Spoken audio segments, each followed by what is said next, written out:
Family Solutions of the Low Country's Luncheon attracts people from all over the state, perhaps all over the region, and the VIPs. Take a look.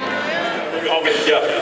So 1997, 19 years later, and I was thinking about this because you're about helping moms and babies be able to have healthy deliveries, healthy lives. And I was thinking about the extended family from Family Solutions of the Low Country.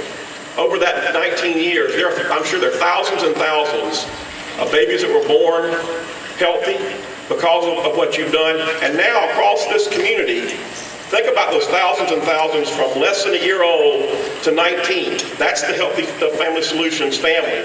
Most of them may not be aware that in large measure they're growing and thriving because of the work you've done. But I know the people here know that, your team knows that, and I know God knows that you're doing amazing work. So join me in thanking them for all that they do.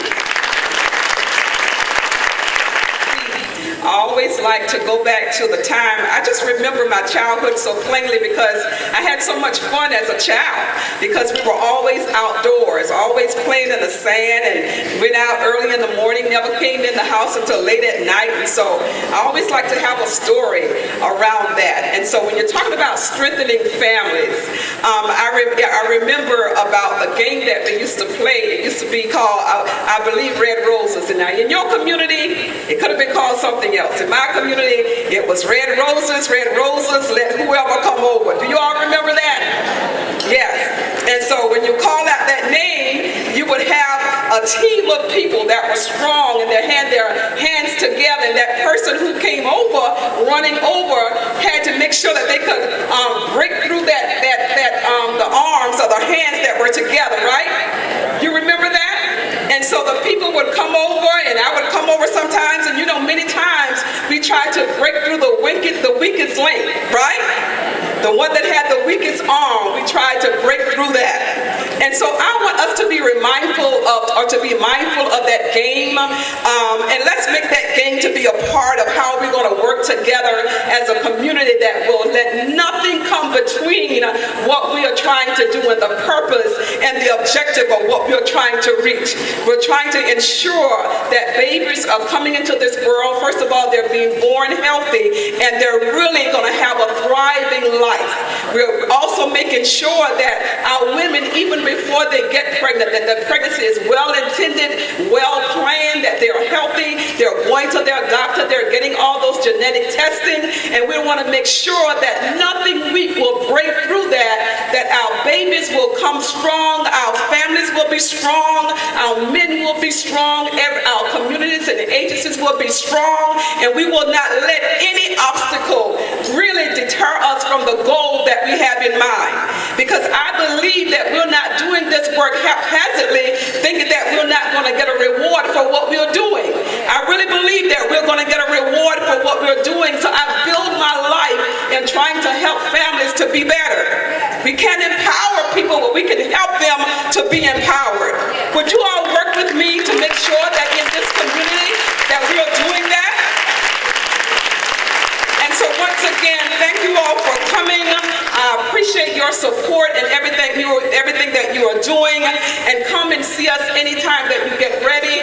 We will let you know what we're doing. We will reach out to you, but we want you to reach back out to us, okay? Thank you.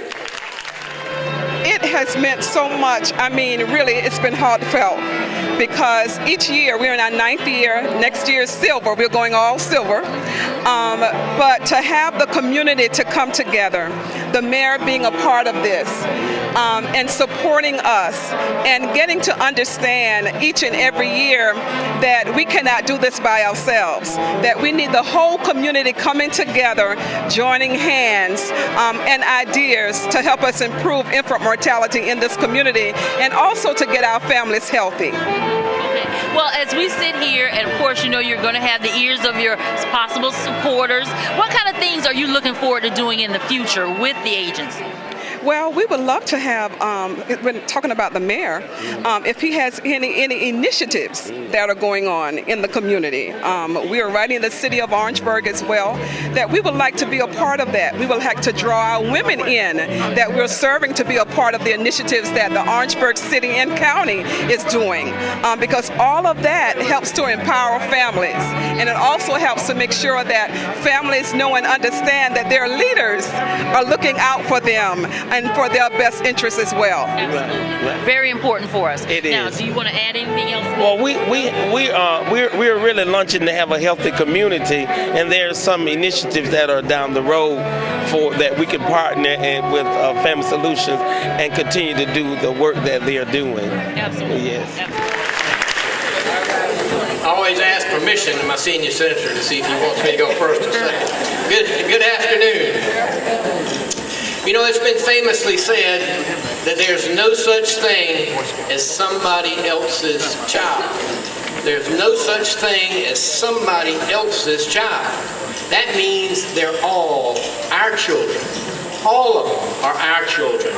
And the work of Low Country Healthy Start and now Family Solutions of the Low Country has been going on for nearly 20 years. And I remember, Virginia, meeting with you in the courthouse in Bamberg back in 1997 to sort of get this started. And good work has come from that.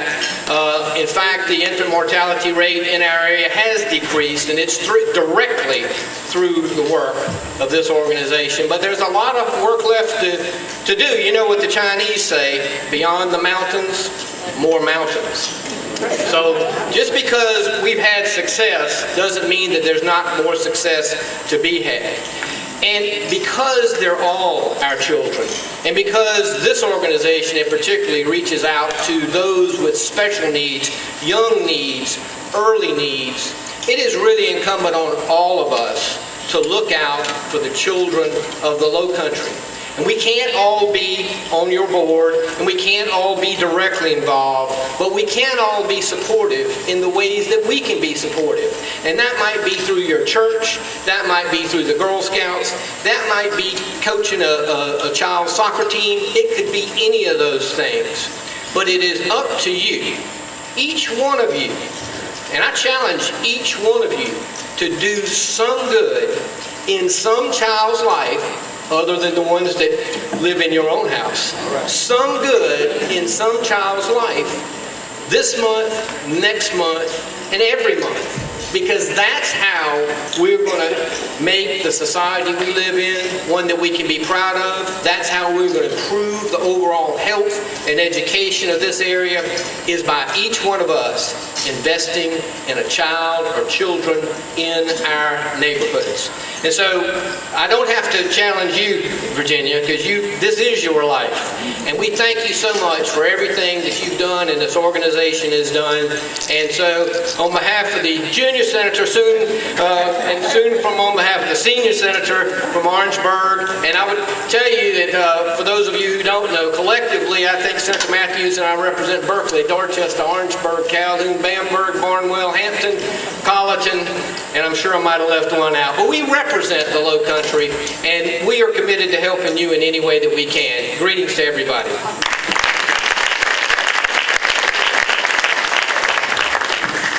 Thank you and good evening to the Family Solution family, and to all the staff that makes life better for our children. I live a life of passion of trying to help children, because we know that the quality of the life of a child starts with conception. So somewhere between conception and birth, there is planted in all of our children a big dream and a big hope.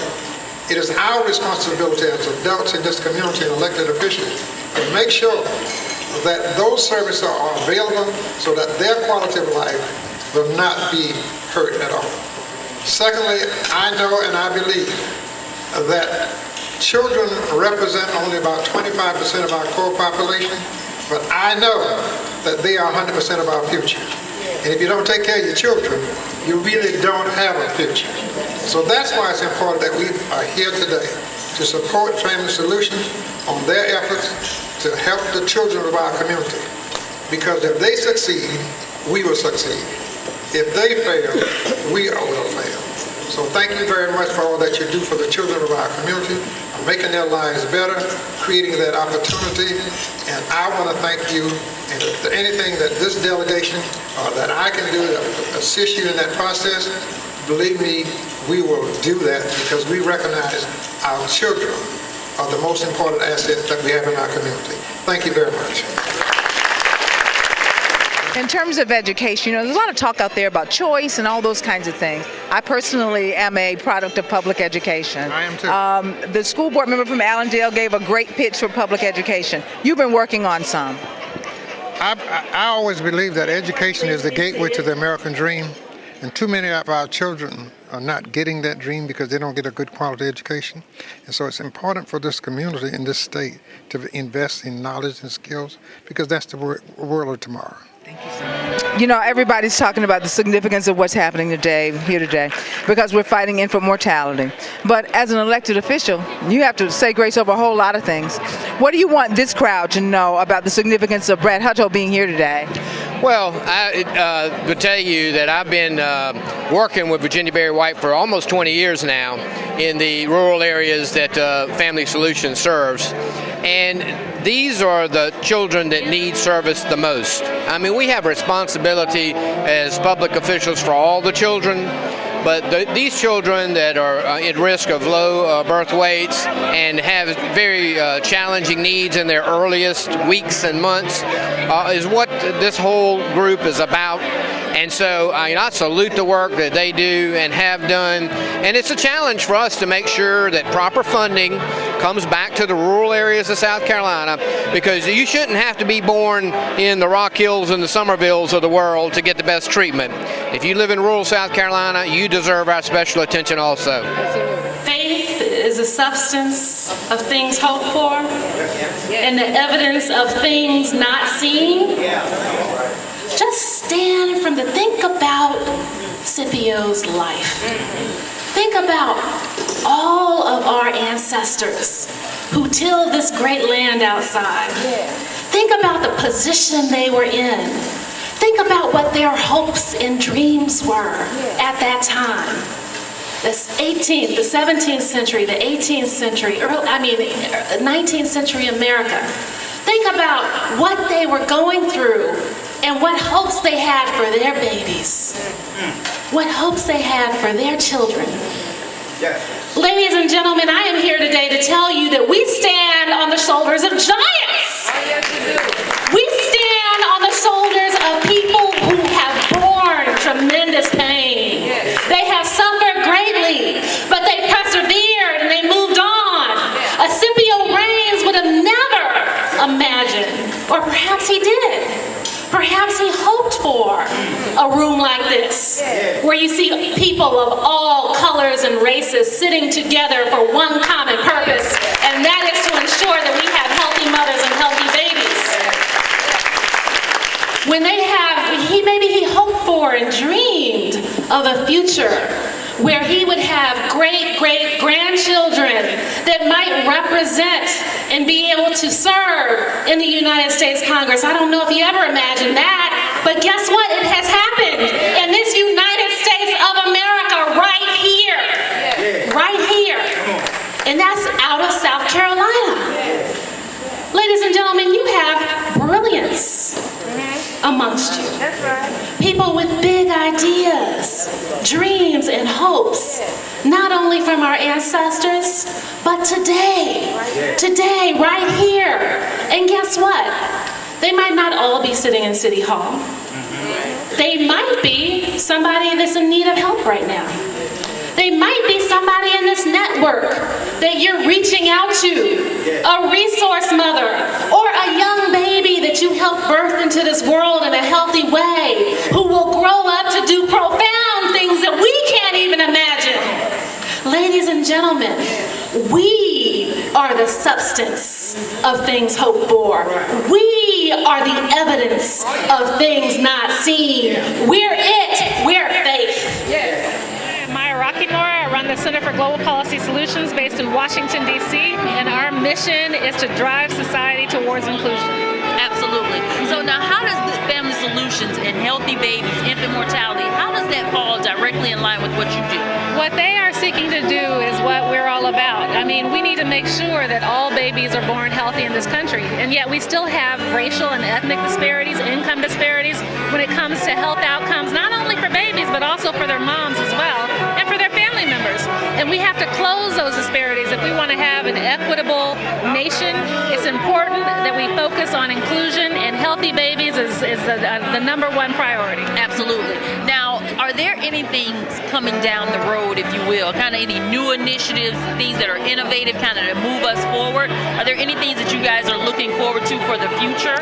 One thing that can move South Carolina forward is actually expanding Medicaid, because you cannot have healthy babies if you do not have healthy mamas and other people who have access to health information in the family. And so that's a number one priority for South Carolina.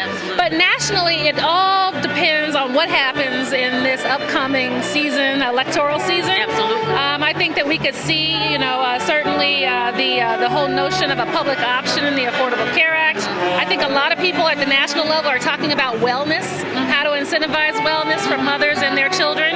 So we'll be seeing more around that as well. And a number of people look at the fact that you're here and really like that. And this is not the first time that you've been here. It's not. I try to come annually, and I try to keep up with all of the Healthy Start people around the state if I can. One of the things that you seem to be passionate about is to working in underserved communities so people know that your office has a heart. Yes. That is definitely right. One, because we want to make sure, and the senator wants to make sure, that everyone receive the same kinds of opportunities, regardless of your zip code. And that's why we're here. Hey, I'm meteorologist Vaughn Gaskin from WIS, and I just want to quickly say that I have just been absolutely blessed to have 3 healthy, wonderful children. I was blessed that none of my children had any health disparities when they were born, and 2 of them were born here in Orangeburg, South Carolina, at the Regional Medical Center, my last 2, and they turned out well, and I thank God for that. But of course, we have to continue to educate the community so that every baby born will be born healthy.